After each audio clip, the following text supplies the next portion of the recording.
oportunidade que o Senhor tem nos garantido de estarmos aqui mais uma vez. Abra sua Bíblia em Colossenses, carta de Paulo ao Colossenses, no capítulo 1. Colossenses, capítulo 1.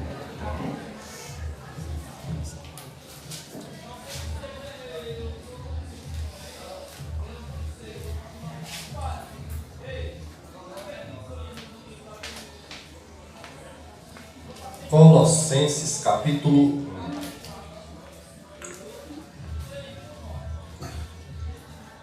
Mas vamos ler do verso 9 ao verso 14.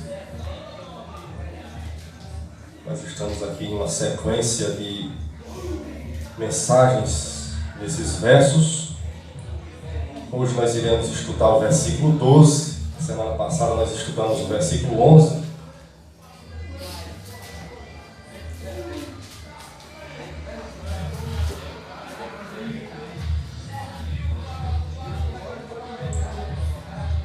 Colossenses, capítulo 1. Colossenses, irmãos, ele é uma carta pequena, fica depois de 2 aos Coríntios, Gálatas, Filipenses, Colossenses. 1 e 2 Tessalonicenses, Colossenses. É uma epístola bem pequenininha. Só tem 4 versos. Quero que todo mundo encontre, para a gente fazer a leitura juntos.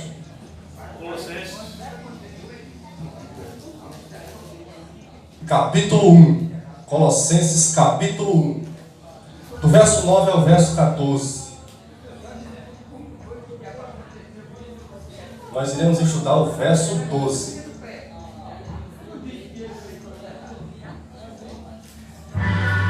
Está escrito assim: por esta razão, nós também, desde o dia em que o ouvimos, não cessamos de orar por vós e de pedir que sejais cheios do conhecimento da sua vontade, em toda a sabedoria e inteligência espiritual, para que possais andar dignamente diante do Senhor, agradando-lhe em tudo, frutificando em toda boa obra e crescendo no conhecimento de Deus, fortalecidos em todo o poder, segundo a força da sua glória, em toda a paciência e longanimidade com alegria, dando graças ao Pai que nos fez idôneos para participar da herança dos santos na luz, o qual nos transportou ou nos tirou da potestade das trevas e nos transportou para o reino do Filho do seu amor, em quem temos a redenção pelo seu sangue, a saber, a remissão dos pecados. Só até o verso 14. Irmãos, aqui nesses versos que eu acabei de ler para os irmãos, nós já meditamos no verso 9, no verso 10 e no verso 11. E hoje nós iremos meditar um pouco no verso 12. Quero pegar um pouquinho do verso 13 e do verso 14, mas eu vou deixar o verso 13 e o verso 14 para a próxima semana, por conta que aqui nesses versos tem muita coisa para ser explicada, para ser falada, que nós precisamos entender para nós pôr em prática a palavra de Deus. Por essa feita eu não vou passar por cima das informações importantes e preciosas para o nosso crescimento espiritual.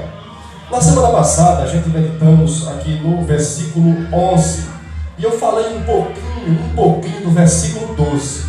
E o que é que nós encontramos no versículo 11? No versículo 11, o apóstolo Paulo começa falando de fortalecidos.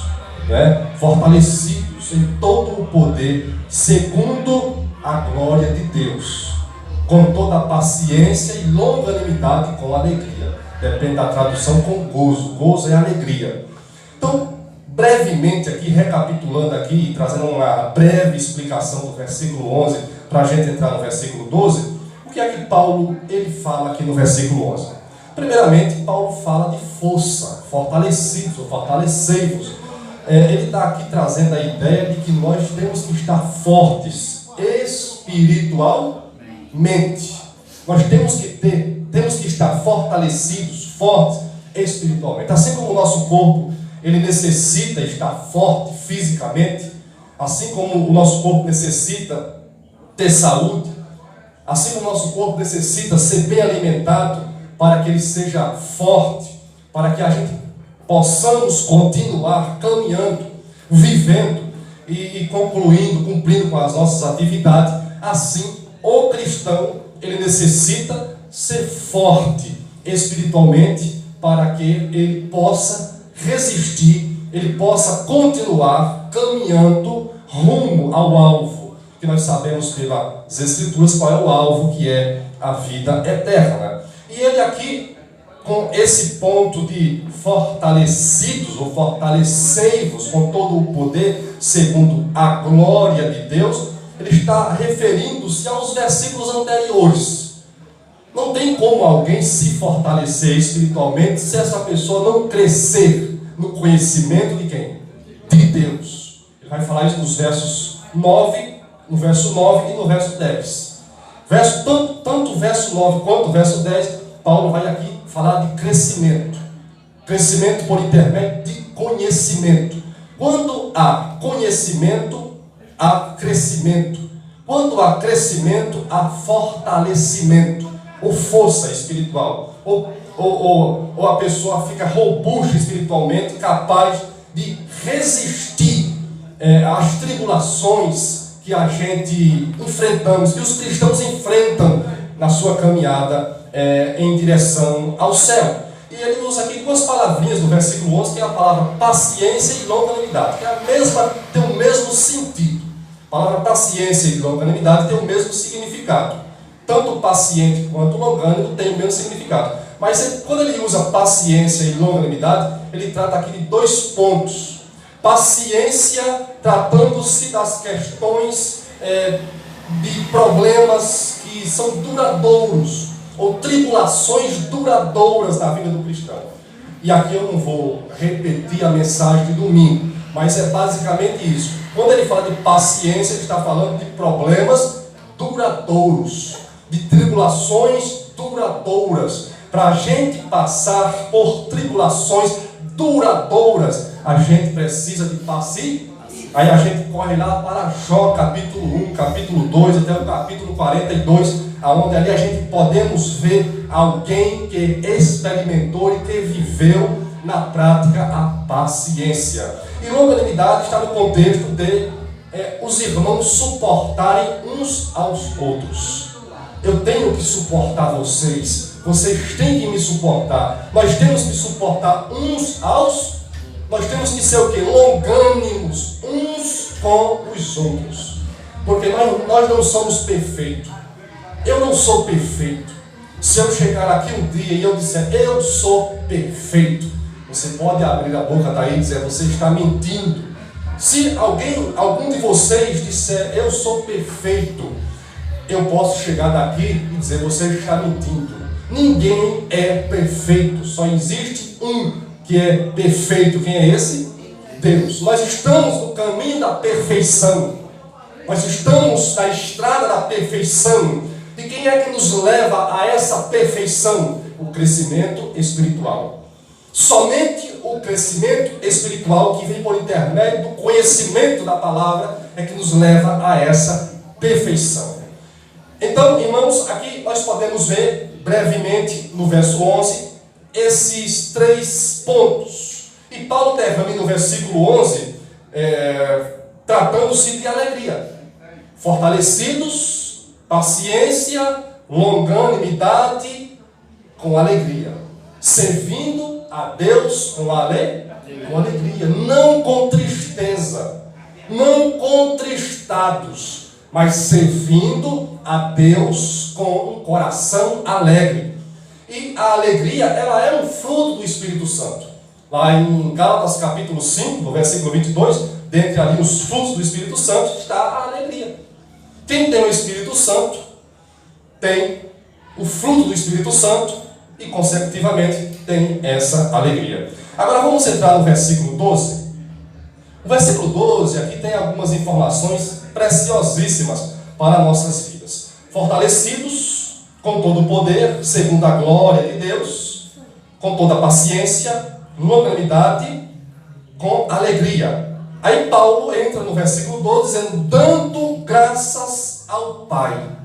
Eu falei na semana passada sobre essa frase aí, um pouquinho sobre essa frase. Dando graças ao Pai.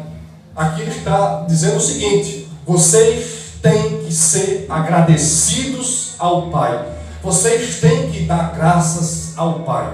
Nesse contexto aqui, dar graças ao Pai pelo que Ele fez por nós, por intermédio da obra de Cristo na cruz, que eu vou explicar aqui para os irmãos. Dar graças aqui está no contexto de eu dar graças a Deus por meio do que Jesus fez por mim na cruz. Só que quando nós olhamos no contexto das Escrituras, dai graças a Deus, é dai graças por tudo. Paulo vai dizer que nós temos que dar graças por tudo e em todo o tempo. Nós temos que ser pessoas agradecidas a Deus em todo o tempo. Essa é uma explicação que eu quero destacar do versículo 12, parte A do versículo 12, para os irmãos guardar. Seja grato a Deus em todo o tempo. Não só no tempo de bonância, não só no tempo de alegria, não só no tempo em que você está satisfeito, não só no tempo em que você está abastado. Não, nós temos que ser gratos a Deus em todo o tempo. Ou seja, por exemplo, nesse exato momento, eu não sei como é que está a sua vida, eu não sei o que é que você está enfrentando, qual é a tribulação ou o problema, ou seja, o que for que você esteja enfrentando nesse exato momento. Isso não é motivo de você murmurar, ou viver murmurando, xingando, culpando a si mesmo, ou culpando outra pessoa, outrem. Não, mesmo você estando passando por algum tipo de problema, não sei qual é, você sabe, mas você tem que ser agradecido a Deus pelo que você é. Você tem que ser grato a Deus pelo que você é. No estado que você está. É o que essa frase, esse texto quer dizer. Seja grato, seja agradecido a Deus em qualquer estado que você esteja. Seja grato a Deus. Por quê? Porque nós temos que ser grato a Deus. Porque Deus, Ele aborrece os murmuradores. Deus, Ele odeia os murmuradores. Deus não gosta das pessoas que vivem churumingando pelos cantos, reclamando, murmurando, xingando, culpando-se ou culpando a outro. Deus não gosta desse. E isso é um laço. Isso é um laço. Você já viu uma pessoa que está passando por alguma situação e ela viver ali murmurando, e ela viver ali churumingando, isso resolveu o problema dela? Não resolve. Não vai resolver, vai causar mais problema. Vai causar mais problema para a sua vida. Então, Paulo, aqui no versículo 12, ele vai dizer, na parte A do versículo 12, dando graças ao Pai. Agora, dando graças ao Pai, com que propósito? Olhe para a parte B, que é a segunda parte do versículo 12, que Paulo vai dizer o seguinte, que nos tornou dignos,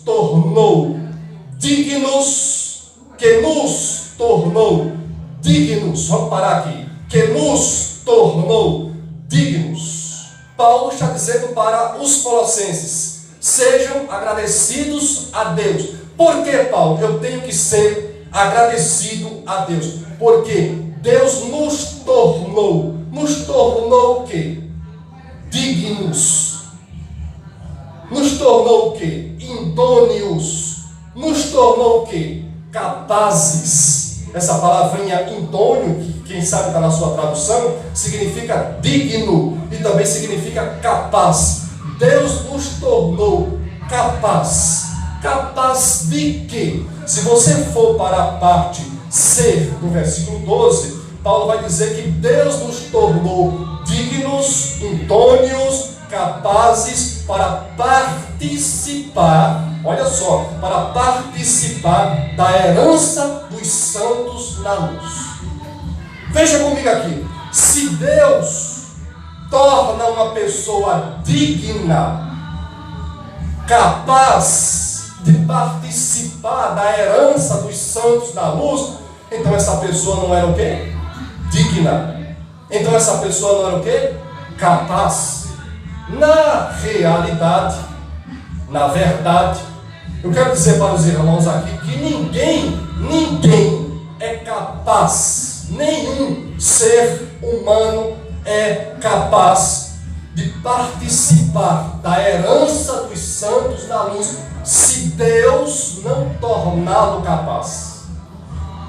Nós iremos ver isso aqui. Nenhum ser humano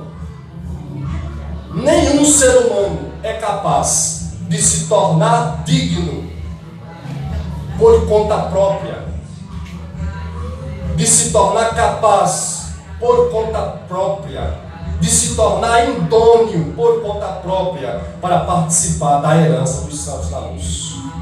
Mas qual é o meio? Qual é o meio pelo qual Deus torna uma pessoa que não é digna de participar dessa herança dos santos na luz?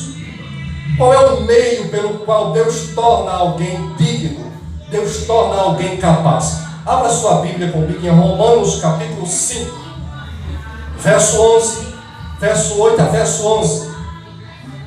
Romanos capítulo 5, do verso 8 ao verso 11. Quando for no finalzinho, irmãos, eu tenho algo para falar para os irmãos aqui. Se eu esquecer, alguém me lembra. Romanos capítulo 5, verso 8 ao verso 11. Dando graças ao Pai, que nos tornou dignos ou capazes. Como foi que Deus tornou Paulo capaz da herança? Como foi que Deus tornou os colossenses capazes de participarem da herança? Como é que Deus pode me tornar, como é que Deus pode te tornar capaz, digno, idôneo de participar da herança? Olha o que Paulo vai dizer aos Romanos, capítulo 5, a partir do verso 8 ao verso 11, diz assim, ó: mas Deus prova o seu amor para conosco. Como é que Deus prova o seu amor para conosco? Como é que Deus prova o seu amor para com a sua igreja? Deus prova o seu amor para a sua igreja em que Cristo morreu por nós. Vírgula. Mas Deus prova o seu amor para conosco em que Cristo morreu por nós. Qual é a prova do amor de Deus pela sua igreja? Qual é a prova do amor de Deus pela sua igreja? É em que Cristo morreu por ela. A prova do amor de Deus é o que Cristo fez pela sua igreja. É a morte de Cristo. Cristo morreu por sua igreja. Quando nós lemos os evangelhos, os 4 evangelhos, nós podemos ver ali nascimento de Jesus, ministério de Jesus, morte de Jesus e ressurreição de Jesus. No Evangelho de João, no capítulo 3, no versículo 16, está escrito: porque Deus amou os seus eleitos, a sua igreja, de tal maneira que entregou o seu Filho. No versículo 11, 12, no versículo 13 do capítulo 1 de João, está escrito que o Verbo se fez carne. Deus amou os homens de tal maneira que Ele entregou o seu Filho se fez carne e habitou entre nós. Com que propósito? De pregar o Evangelho do Reino. Com que propósito? De morrer pela sua igreja. Não só morrer, mas também ressuscitar. Então, mas Deus prova o seu amor para conosco em que Cristo morreu por nós. Agora, por quem foi que Cristo morreu? Cristo morreu por quem? Continuando o versículo 8, continuando o versículo 8, Paulo vai dizer: por nós, sendo nós ainda o quê? Pecadores. Deus prova o seu amor por nós, em que Cristo morreu por nós, sendo nós ainda pecadores. Quando Paulo diz, sendo nós ainda pecadores, Paulo está dizendo aqui que os pecadores são indignos de participarem da herança dos santos. Até então, alguém que está nesse estado que Paulo está falando, não está no contexto dos santos, mas aqui está no contexto de alguém que está num estado de inimizade com Deus. Cristo morreu por pecadores. Cristo morreu por homens pecadores. Eu não tenho tempo aqui de me aprofundar nesse ponto aqui, sendo nós ainda pecadores, mas em Efésios capítulo 2, a partir do versículo 1, Paulo vai dizer que esses pecadores aqui são homens e mulheres que estão mortos em seus delitos e pecados. Paulo vai dizer que esses homens e mulheres que estão mortos em seus delitos e pecados são pessoas que estão separadas de Deus, que estão debaixo da ira de Deus. São homens e mulheres que estão em um estado de perdição por conta da sua vida de pecado. Por isso, Paulo vai aqui nos afirmar em que Cristo morreu por nós. Ele inclui a vida dele e a vida da igreja aos Colossos. E aqui está incluída nossas vidas. Cristo morreu por nós, sendo nós ainda pecadores. Todos nós somos pecadores. Todos nós pecamos. Só que o problema do pecado não fica só em hábitos do dia a dia, em pequenos delitos do dia a dia. O problema do pecado ele vai mais além, porque o homem ele nasce nessa condição, ele já sai do ventre da sua mãe nessa condição de pecador. Davi deixou isso bem claro no Salmo 51. A mãe dele concebeu ele em pecado, deu a luz a ele em iniquidade. O homem já sai do ventre da sua mãe nesse estado de pecado. Nesse estado de pecado, o homem não é digno de participar da herança dos santos. O homem nesse estado de pecado, ele é indigno, ou ele está indigno, ou o homem ele era indigno porque agora é digno, ou ele ainda é indigno. Vê se vocês entendem. Existem pessoas que eram indignos porque agora já são dignos, mas existem pessoas que ainda são indignas de participar da herança dos santos da luz. Existe mais gente indigna do que digna. Isso é uma verdade. Existe mais gente incapaz do que capaz. Mateus escreveu que existe uma porta larga e existe uma porta estreita. Os que entram pela porta larga são multidões, e os que entram pela porta estreita são poucos. Por quê? Porque são multidões pela porta larga. e são multidões pela porta estreita. Porque é Deus quem torna alguém digno dessa herança. É Deus quem torna esse pecador digno dessa herança. Ninguém se torna digno por conta própria.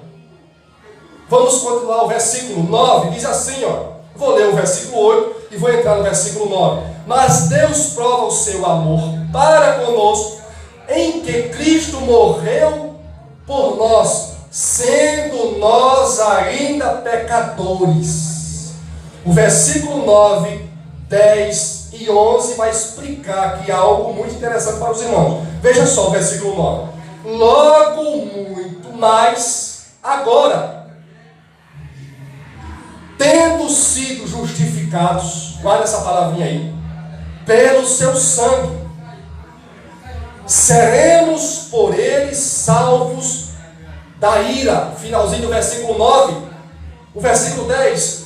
Porque se nós, sendo inimigos, fomos reconciliados, guarda essa palavrinha, reconciliados com Deus pela morte de seu Filho, muito mais, tendo sido já reconciliados, guarda essa palavrinha, seremos salvos pela sua vida. Olha o versículo 11. E não somente isto, mas também nos gloriamos em Deus por nosso Senhor Jesus Cristo, pelo qual agora alcançamos a reconciliação. Então veja, vou dividir esse texto em 3 ou 4 partes curtas, para os irmãos entenderem isso aqui. Paulo diz, dando graças ao Pai, que nos fez idôneo. Ou seja, que nos fez dignos. Eu não era digno, ninguém é digno. Deus decidiu. Deus decidiu, é decisão de Deus, tornar alguns dignos, tornar alguns capazes de participar da herança dos santos. E como foi que ele fez isso? Primeiro, ele manifestou o seu amor. Segundo, enviou o seu Filho para morrer por quem? Por pecadores. Então nós temos aqui, em primeiro lugar, a manifestação de Deus. Segundo, a manifestação de Deus inclui o sacrifício de Cristo, a obra de Cristo na cruz. Por quem? Por pecadores. Então nós temos aqui 3 pontos. Primeiro, Deus se manifesta enviando o seu Filho para morrer por quem? Por pecadores. E qual é o propósito da morte de Jesus? Justificar e reconciliar o homem com Deus.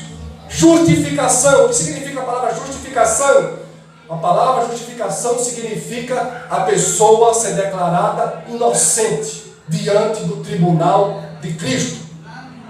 Quando o pecador olha para Jesus e nele crê, no seu evangelho, essa pessoa que é indigna, ela passa a ser digna a partir do momento que ela é justificada ou declarada justa.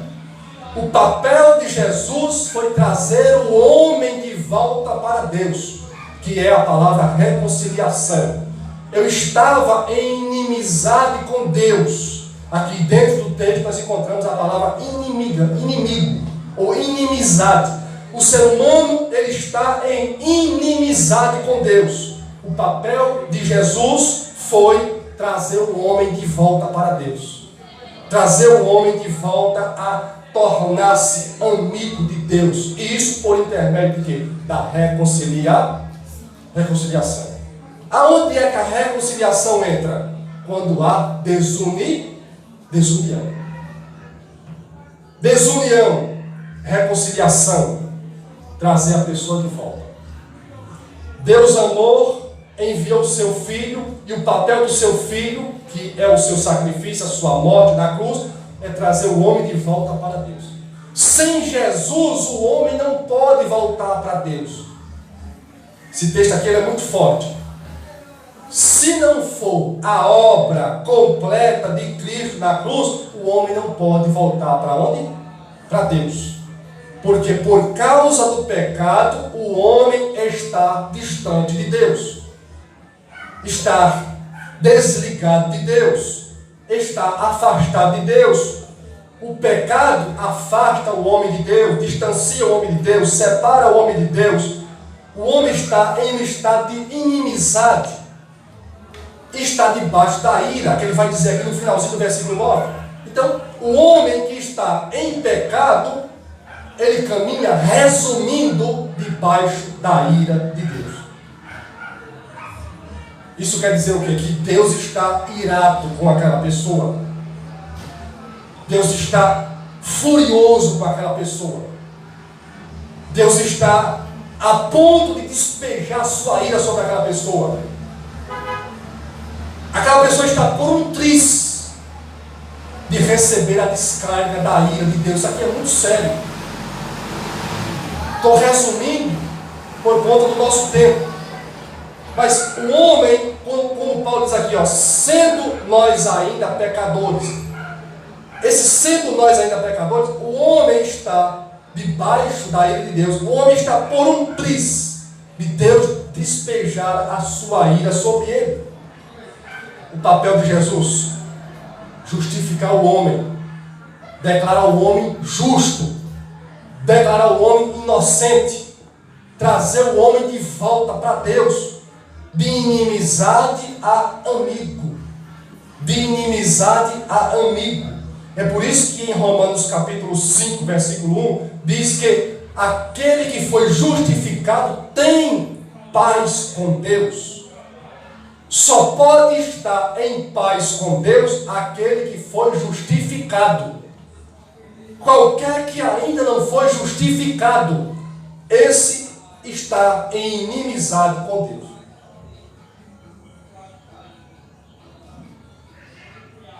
Se você ainda não foi justificado, você ainda está em inimizade com Deus. Eu digo você, mas é qualquer que seja a pessoa. Qualquer que seja o ser humano que ainda não foi justificado, ele ainda está em inimizade com Deus. Isso quer dizer que ainda ele está separado de Deus. Mas por causa da obra de Cristo na cruz, o Cristo traz o homem de volta para Deus.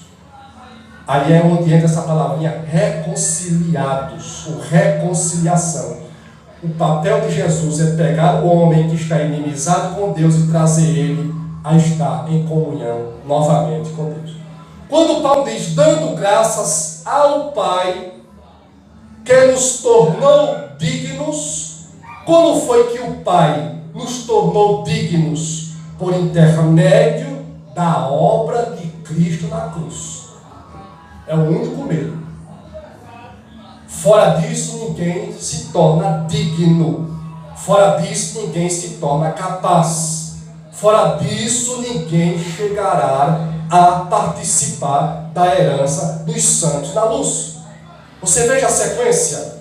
Dando graças ao Pai, que nos tornou dignos para participar da herança dos santos. Quem é que participa da herança dos santos? Aqueles que Deus tornou dignos. Agora, observe comigo aqui essa palavrinha herança. Essa palavrinha herança, literalmente, é para uma parte da fortuna. Quando nós falamos de herança, nós falamos de fortuna, nós falamos de bens, nós falamos de riqueza, nós falamos de acúmulo de riqueza. A palavra herança é para uma parte da fortuna. Cada cristão, cada pessoa que Deus tornou ela digna, cada pessoa que Deus tornou ela digna por intermédio da obra de Cristo na cruz, cada cristão receberá a sua parte, ou a sua própria parte individual de toda a herança divina. Cada cristão, quando é usada a palavrinha cristão aqui, é aquele que Deus tornou ele digno. Cada pessoa que Deus tornou ela digna, essa pessoa vai receber uma parte da herança de Deus. Romanos capítulo 8, versículo 17, olha o que Paulo vai nos dizer aqui. Romanos 8, 17. E se nós somos filhos, olha só, e se nós somos filhos, somos logo o quê?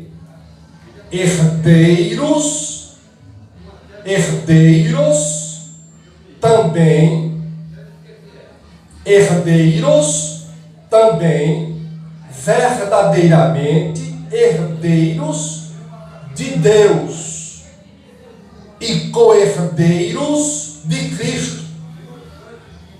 Olha só, olha a colocação de Paulo. E se nós somos filhos, se eu sou filho, se você é filho, se nós somos filhos, somos logo o quê? Herdeiros. Paulo está dizendo o seguinte: se você é filho, você tem parte na herança. Se você é filho, você tem parte na fortuna de Deus. Deus, ele tem uma fortuna para entregar nas mãos daqueles que ele tornou ele digno disso. E se nós, observe essa palavrinha, e se, tem aqui um poucozinho de dúvida, e se, há um poucozinho de dúvida. Por que esse poucozinho de dúvida aqui? E se nós? Esse poucozinho de dúvida está aqui em um contexto da gente avaliar o nosso coração. A gente não podemos ser soberbos a ponto de abrirmos a nossa boca por conta própria e dizer: eu sou digno dessa fortuna. Essa fortuna aqui não é aqui na terra, fortuna no céu. Nós não podemos ser soberbo a ponto de a gente abrir a nossa boca e dizer: eu sou digno dessa fortuna.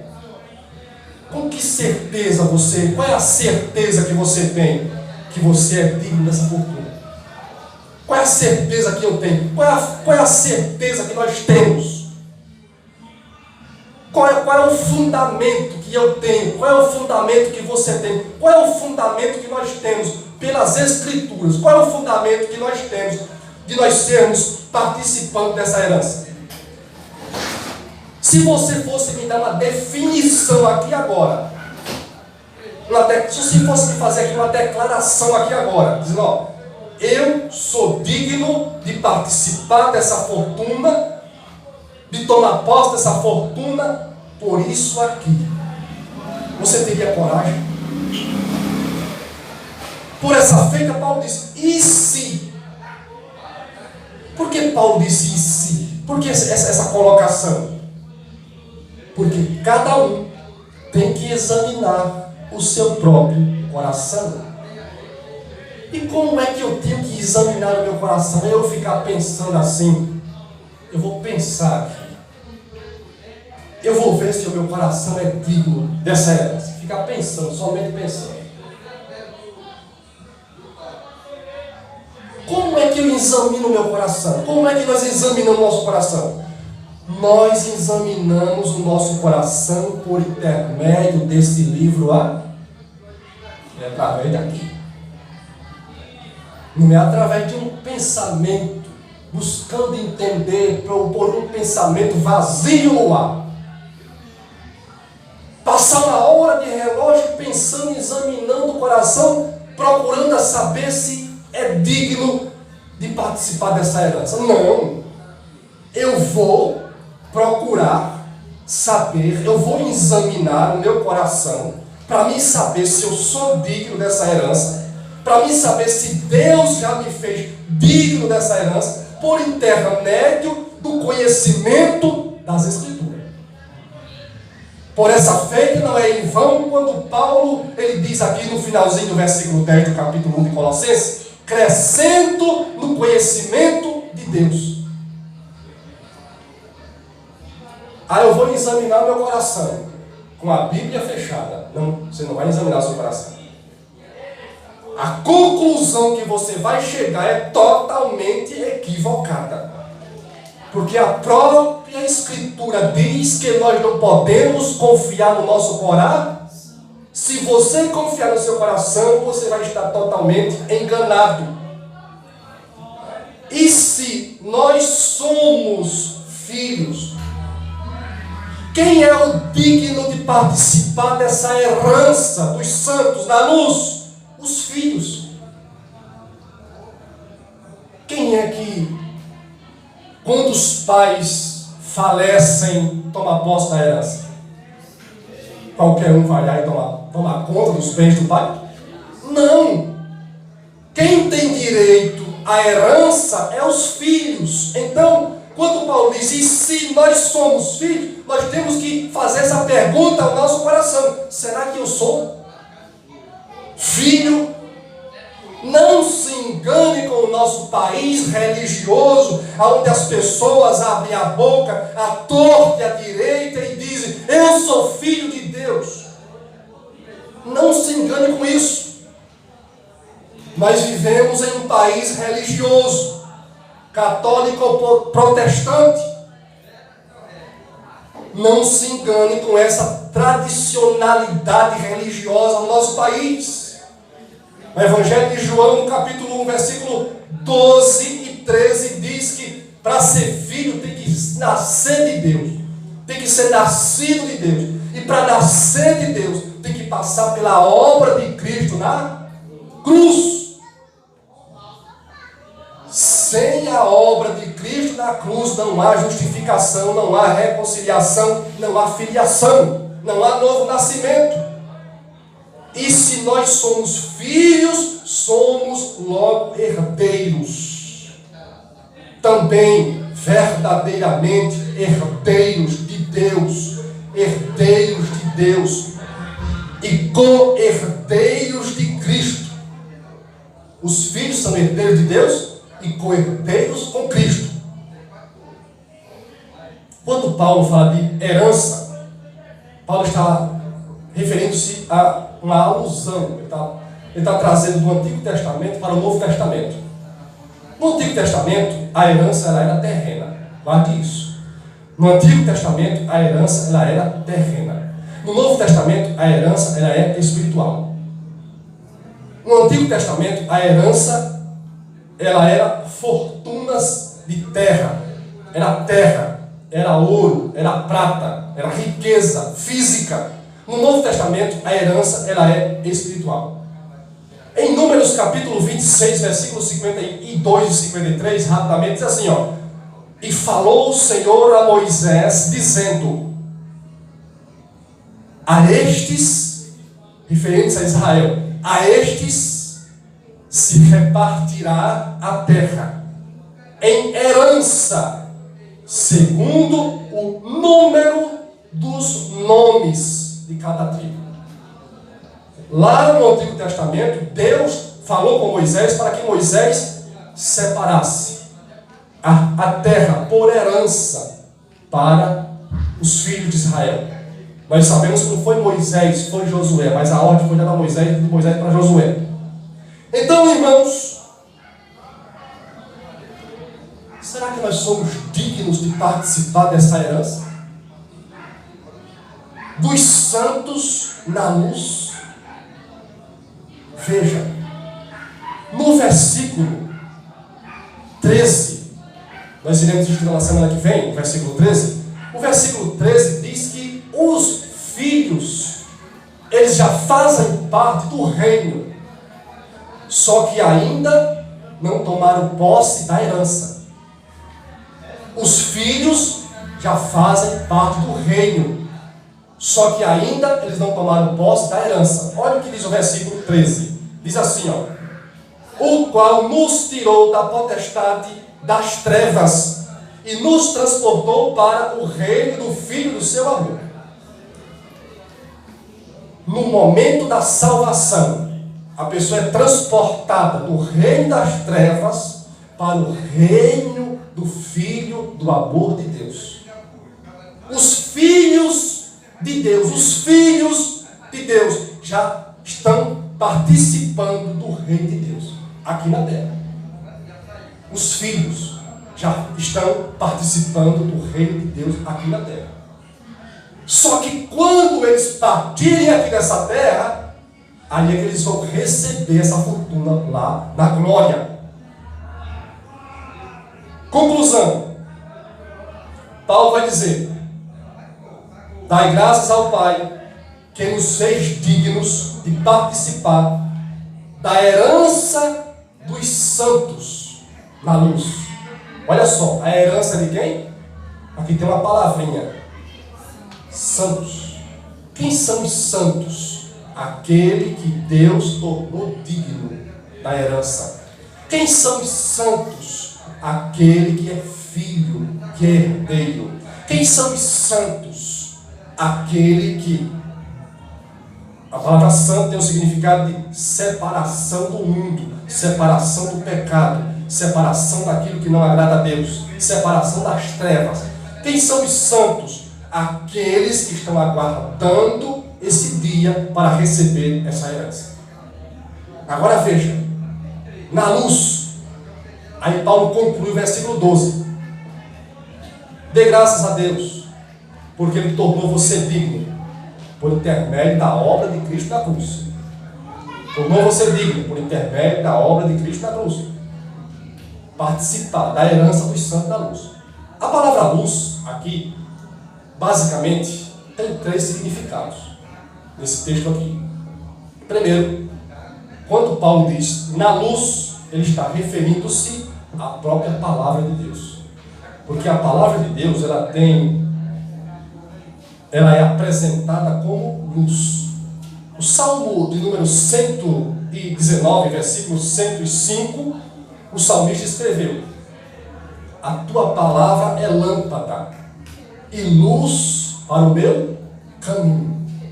A tua palavra é lâmpada e luz no meu caminho. O Salmo 119, versículo 130 diz assim, ó: a entrada das tuas palavras dá luz. A entrada das tuas palavras dá luz, dá entendimento aos simples. Então, luz aqui representa a palavra.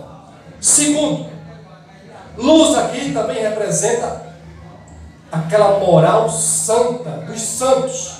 Efésios capítulo 5, versículo 8, Paulo vai escrever: porque noutro tempo ereis trevas, mas agora sois luz no Senhor. Andai como filhos da luz. Luz aqui representa a palavra. Luz aqui representa os filhos da luz. Ele vai dizer: antes de Cristo você era treva, em Cristo você é luz. Agora você deve andar como filho da luz. 1 João capítulo 1, versículo 5, João vai dizer: e esta é a mensagem que dele ouvimos, que dele ouvimos e vos anunciamos, que Deus é luz e não há nele trevas. Luz aqui representa Deus. Deus é luz, a palavra é luz. Os filhos de Deus andam na luz. Para a gente fechar, luz aqui também representa a pessoa de Jesus. Para encerrar, segundo aos Coríntios capítulo 4, versículo 6, Paulo escreveu: porque Deus, olha só, porque Deus, que disse que das trevas resplandecesse a luz, é quem resplandece, ou quem resplandeceu em nossos corações para iluminação do conhecimento da glória de Deus na face de Jesus Cristo.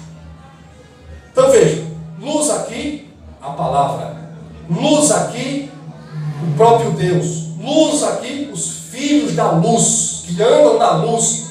Luz aqui, o próprio Jesus, Ele é a luz. Luz aqui, o próprio Deus disse que iluminaria o coração dos seus para o conhecimento da glória dele. Convido os irmãos de pé.